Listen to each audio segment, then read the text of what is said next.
నేనేం తప్పు చేయలే సార్. తప్పు చేస్తుంటే నేను పనిషబుల్ అవుతాను గవర్నమెంట్ ద్వారా. నేను వచ్చిన నా మొగుడు ఇల్లు తీసిండు, నేను సంసారం చేస్తూనే ఉన్నాను. నేను దేవుడు మరి నాకు ఇన్ని కష్టం పెట్టాలని ఏమైనా కన్సీవ్ అయ్యానో నాకు తెలీదు. ప్రెగ్నెంట్ అయ్యాను. నేను ప్రెగ్నెన్సీ వచ్చిన తర్వాత బిడ్డను ఏమైనా చంపుకోగలనా? బిడ్డను చంపుకోగలనా నేను? సరే అనేసి బిడ్డను కూడా నేను ట్రావెల్ చేసిన. మా అత్త సపోర్ట్ చేసింది, వదిన చేసిండు, ఆయన చేసిండు, అందరు చేసిండు. 9 నెలల బిడ్డ నేనే కన్నా, నేనే మోసిన, నేనే కన్నా. బిడ్డల్ని కూడా మీరు ఆయన మెసేజెస్ అన్నీ చూపిస్తాను మీకు. నేను ఇంకొకరి భార్య అని తెలిసి, నేను ఇంకొక బిడ్డకి తల్లినని తెలిసి కూడా నన్ను ఎంత హర్రాస్ చేశాడో, సెక్సువల్ హర్రాస్ ఎంత చేశాడో అన్ని చాటింగ్ చూపిస్తాను. నేను మీకు అబద్ధం చెప్పాను, ఎవ్రీథింగ్ చూపిస్తాను.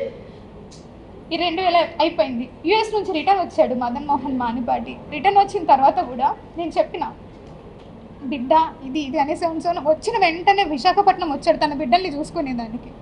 ఇదే అండి అనేసి బిడ్డను తీసుకొని చూపించినాను కూడా నేను అతనికి. చూపించిన తర్వాత అతను చాలా మెంటల్గా స్ట్రాంగ్గా ఫిక్స్ అయిపోయాను. అంత జరిగింది. తర్వాత నేను ఎందుకు అడిగినానంటే, సుభాష్ అప్పటికే మేము సుభాష్కి తెలుసో తెలీదో నాకు తెలీదు. ట్రైబల్లో ఎప్పుడు కూడా మేము రాసుకున్నాం విడాకుల ఒప్పందం. నేను ఆయనకు రాసిచ్చిన, ఆయనకు నాకు రాసిచ్చిండు. నేను అది కూడా చెప్పిన ఆయనకి. లేదు లీగల్ కూడా తీసుకో అన్నారు. సరే అనేసి నేను మదన్ మోహన్ మానిపాటిని అడిగిన. సరే అనేసి ఇద్దరం కలిసే డాక్యుమెంట్ చూపిస్తా, ఇద్దరం కలిసే మేము విశాఖపట్నం కోర్టుకి అప్రోచ్ అయినాం. విశాఖపట్నంలో ఫైల్ చేసినాము, ఏప్రిల్ మంత్లో ఫైల్ చేసినాము. ఆ ఫైల్ చేసిన దానికి గాను ఇద్దరి మధ్యన ఒక అండర్స్టాండింగ్ మీద కొన్ని ఎంఓయూలు కూడా రాసుకున్నాము. పిల్లల విషయము, తర్వాత ఇల్లు విషయం, ప్రాపర్టీల విషయము, బంగారం విషయము, కార్ విషయము, ఎవ్రీథింగ్ రాసుకున్నాము.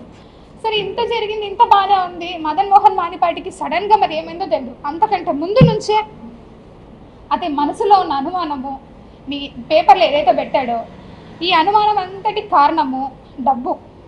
ఆ డబ్బు నన్ను 30 కోట్లు నేను సంపాదించి ఇచ్చేంత అర్హత కానీ, లేకుంటే ఉద్యోగం కానీ నా దగ్గర లేదు. నా ఉద్యోగము 58,000 ఈరోజు జీతం నాది.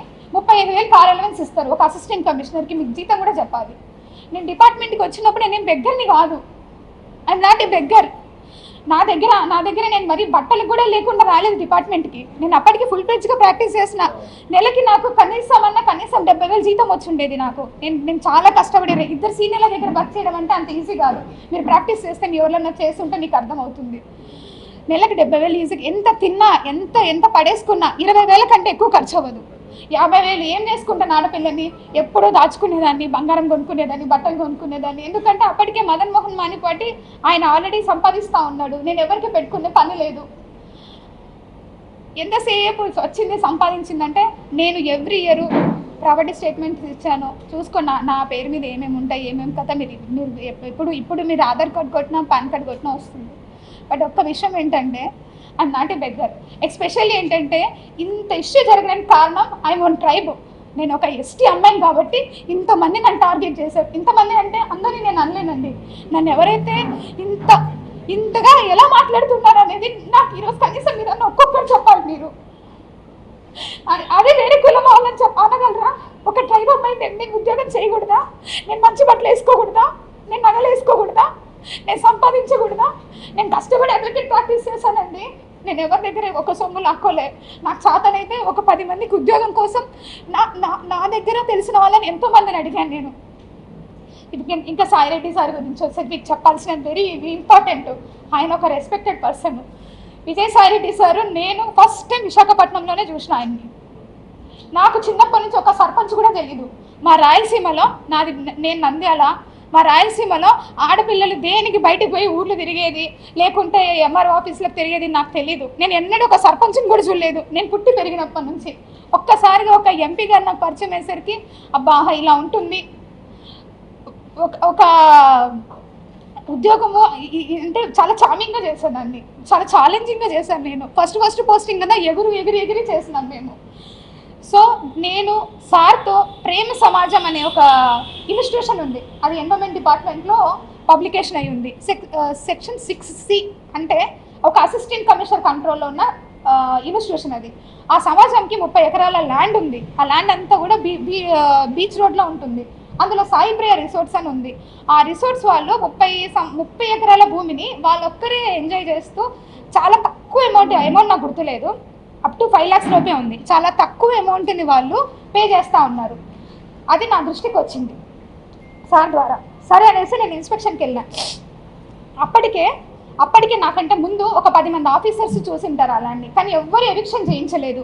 నేను పోయినాను, సాయి ప్రేస్ సార్ వాళ్ళతో మాట్లాడాము. సార్ అన్నారు, మేము ఇది వాడుకుంటున్నాం, మిగిలిందంతా కూడా ఖాళీగా ఉందన్నారు. Then I said that sir మీరు అలా ఉన్నప్పుడు మరి మా భూమి మాకు ఇచ్చేయండి, మాకు అప్పచెప్పండి. ఆ ప్రేమ్ సమాజం వాళ్ళు వేరే వాళ్ళకి అయినా లీజ్కి ఇచ్చుకుంటారు, వాళ్ళొక రూపాయి బెనిఫిట్ పొందుతారు అన్నారు. మరి మా 2.5 ఎకరాల్లో వాళ్ళు ఆల్రెడీ అప్పటికే 1/4 బిల్డింగ్ వాళ్ళ కళ్యాణ మండపం కట్టుకున్నారు, 3/4 బిల్డింగ్ మన ఎండోమెంట్ డిపార్ట్మెంట్ ల్యాండ్ వాడుతూ ఉన్నారు.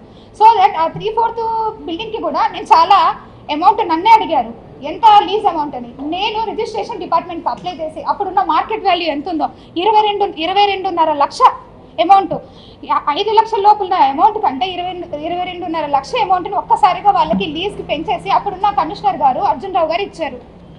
ఇక్కడ నేను ఎవరి ల్యాండ్ తీసుకొని వచ్చాను? ఎండోమెంట్ భూమిగా తెచ్చాను. ఎవరికి ఇచ్చాను? ప్రేమ్ సమాజంకిగా తెచ్చాను. ఇది నాకు సార్తో ఉన్న